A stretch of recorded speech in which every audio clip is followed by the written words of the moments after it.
Ako nga pala si Stanislav Ford E. Villanueva, mula sa ika-4 na baitan ng St. Philip. Ang langgam at ang tipaklong, isang pawala hango sa daan, and the grasshopper ni Aesop.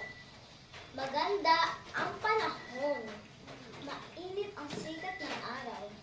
Maaga pa lamang ay gising na si langgam. Nagluto siya at kumain. Ilang sandali pa, lumakad na siya. Gaya ng dati, naghanap siya ng pagkain. Isang butil ng bigas ang nakita niya. Pinasa niya ito at dinala sa kanyang bahay. Nakita siya ng tipaklong. Magandang umaga, kaibigan langgam. Bati ng tipaklong. Kay bigat ng iyong dala. Bakit wala ka nang ginawa kundi maghanap at mag-ipon ng pagkain?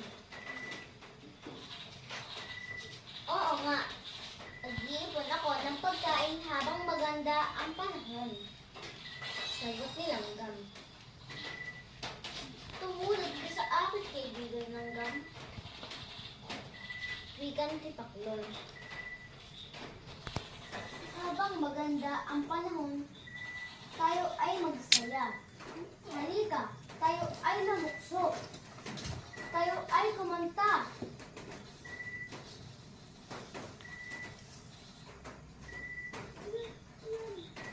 Ikaw na lang, kaibigan tipaklong. Sagot ni langgam. Gaya ng sinabi ko sa'yo. Ako ay naghahanap ng pagkain. Habang maganda ang panahon, ako ay naghahanap ng pagkain. Ito'y aking iipunin para ako ay manakain pag sumama ang panahon. Lumipas pa ang maraming araw. Dumating na ang tag-ulan. Ulan sa umaga, ulan sa hapon. At sa gabi, umuulan pa rin. At dumating ang panahon na kumidlat, tumulog, at lumakas ang hangin. Sabay ang malakas na pagbuhos ng ulan.